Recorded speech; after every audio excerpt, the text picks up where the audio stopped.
Oh, it's kind of golden glow. Just finished pruning and trellising everything in here. This is what my hands look like. All right, Ollie, Bug Man, what did you find? A hornworm. Let me see. Ooh, yeah, he's creepy and he's big. Let's see. How do you find hornworms? What do you look for? Can you tell me? Eating leaves in her poop. Can you find an example? Yeah.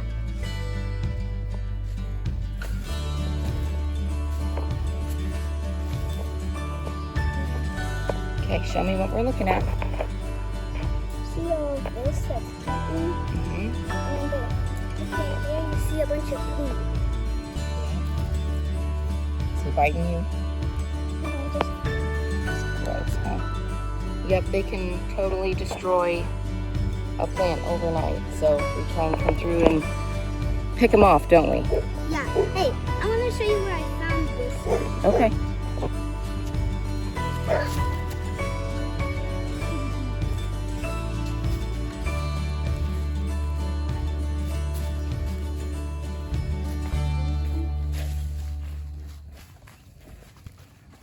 Oh, wow. Yeah, I don't think that plant's gonna recover. But look, their poop is kind of bumpy looking. I want to show it here. So make sure you squish it when you're done. Okay, this is funny. So you saw in one of my more recent videos, I had an encounter with a copperhead underneath one of these silage tarps. I'm out here just checking on things, and I can see and hear something moving under this one next to me right here. So I kind of panic a little bit, and I'm like, okay, I'm gonna go to the end and lift it up really fast and see what's under there. And I'm fully expecting it to be a snake. Wait until you see what it is. It's a little turtle. I'm gonna let him hang out under here. He'll eat all the grasshoppers and stuff. Hey, oops. Yep, you are welcome to stay. Mommy and Ollie, we're doing here. You are. You guys have some nice ones in your bucket. They're all big ones. Good job.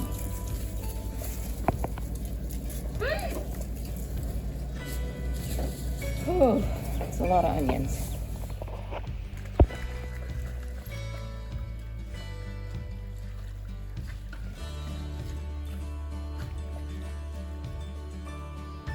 Ruby. Ruby.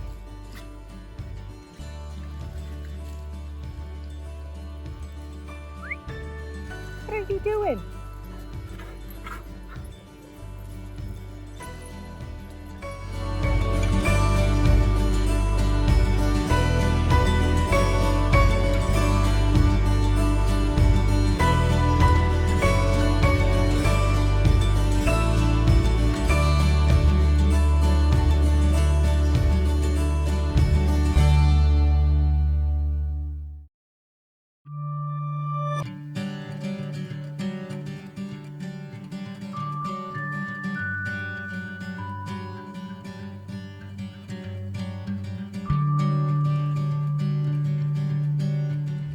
All right, we have spent the morning moving this tarp that's now here, used to be here, and we have these beds completely prepped and ready to be planted. Whitney is finishing up spreading compost. Next steps for us, we need to add our Tennessee brown rock. It's a phosphorus amendment that soil tests show that our soil is lacking in, so we typically add that at least once a year to our beds just to make sure that that's kept up with. We're also going to be adding EM1.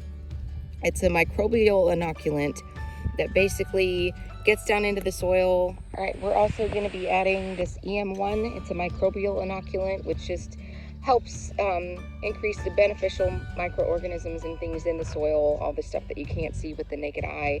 It's supposed to help with water retention too, so we add this just as needed. So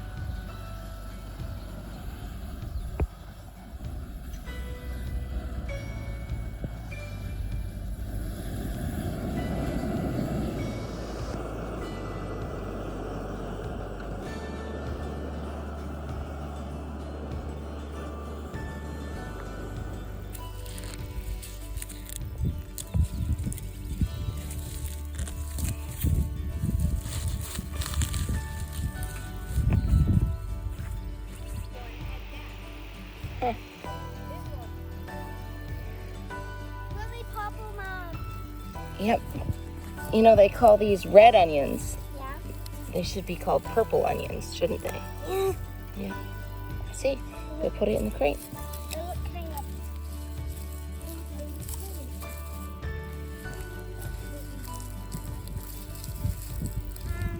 Okay.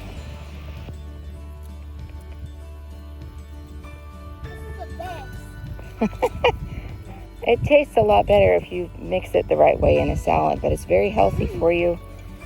What is that? Kale. Kale? Good.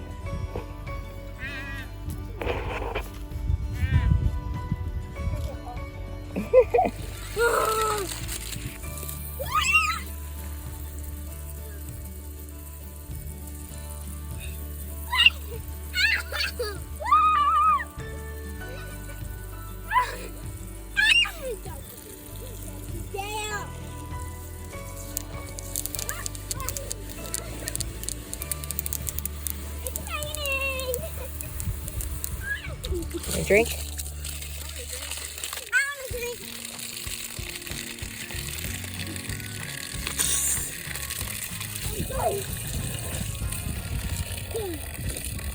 Wait, keep it like that.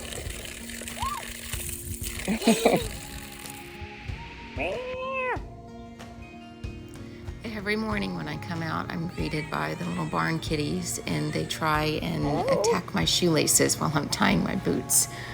He's letting me know that he is 100% ready for his breakfast. Here's your sister.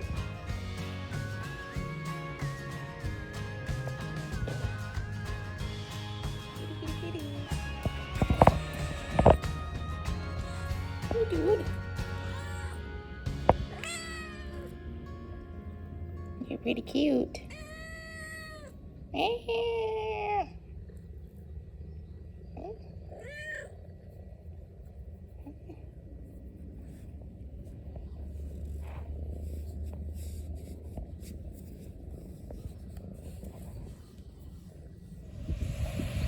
There goes my oldest on the mower.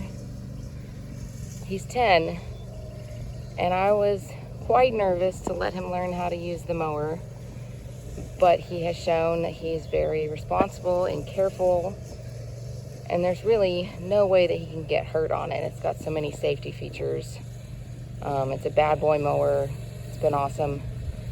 But his job, he's coming around this way to mow his uncle's front yard. But one of his jobs this summer has been to mow our front yard, our backyard, and then sometimes Meemaw's house, which is that little brown house right there. And then occasionally his uncle will ask for help.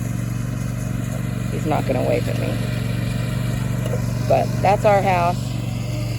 And then Uncle's is way back there in the trees. So he's going to go finish that job. And he gets paid for it. So he's saving up for an Oculus, I guess.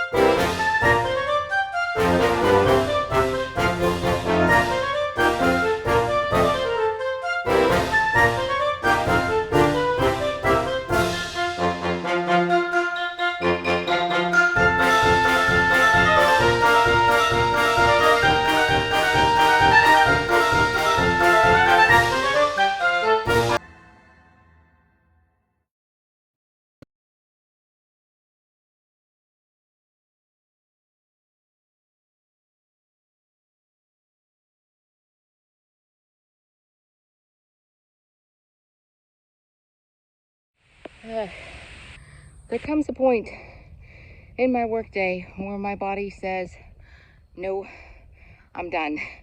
And I think I've hit that point. It's a little early. I can typically stay out here until noon, but the heat today just feels different. Like, look how beet red my face is. And I've kind of stopped sweating. So I'm gonna go in. I can do a little bit more work on the computer and off the back porch with starting seedlings, but my time in the sun and in the greenhouses, I think for today is over. So important to listen to your body, know the signs of when you're getting too hot. So yeah, I'm gonna go in and have a shower and finish up working from a cooler place today.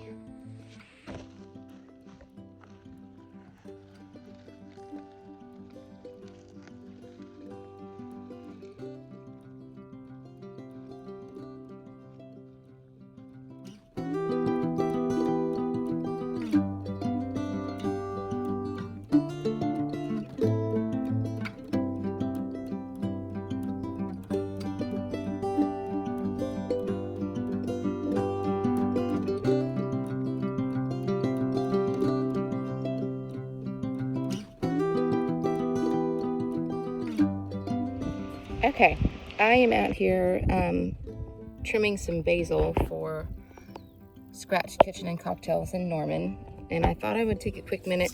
Basil grows prolific, and to continue having a harvest and having a big full bushy plant of basil, there's a couple things that you're going to want to do.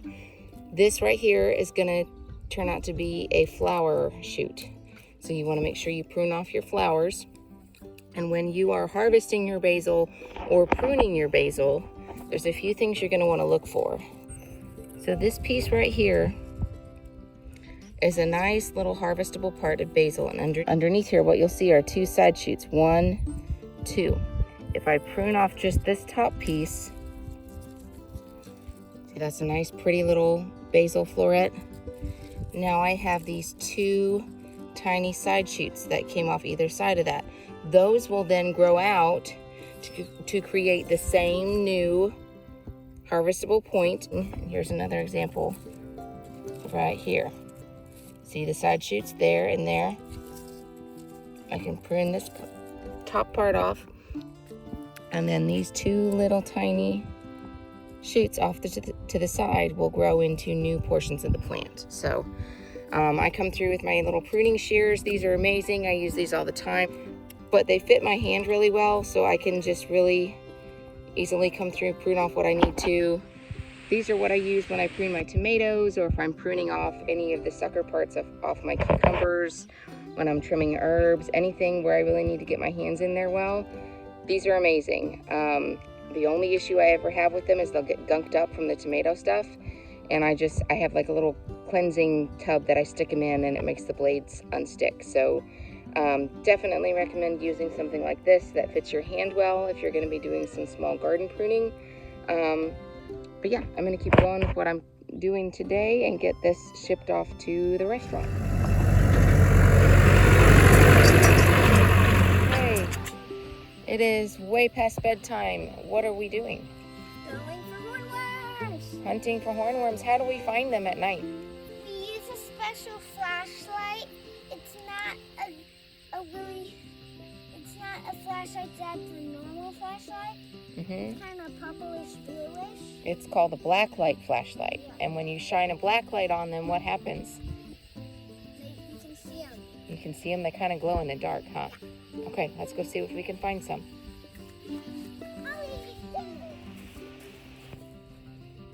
Okay. I think we need to be on the other side to know which plane it is. Well, walk down the row and see what you see. I think it was further down this way. Yeah, it's this plant probably. Let me check for the poop. Yeah. Found one. Wait. Let me see it on camera. Where? Oh, yeah. Where is he? Good job. Sneaky little bug. It was a little one. Yeah. There's got to be bigger ones in here, though. Let's see what else we can find. Yeah, okay. There's one. You see how he kind of glows? Yeah. It doesn't transfer very well on the camera, but... Oh, it's kind of golden glow. Well, it's just hard to see on the camera, but he's like neon green compared to the rest of the plant. I want to get it. So, okay, go ahead and grab him. Don't lose him. Put him in that bucket. Let's see. He's a sick boy. He is very thick. Hold it down.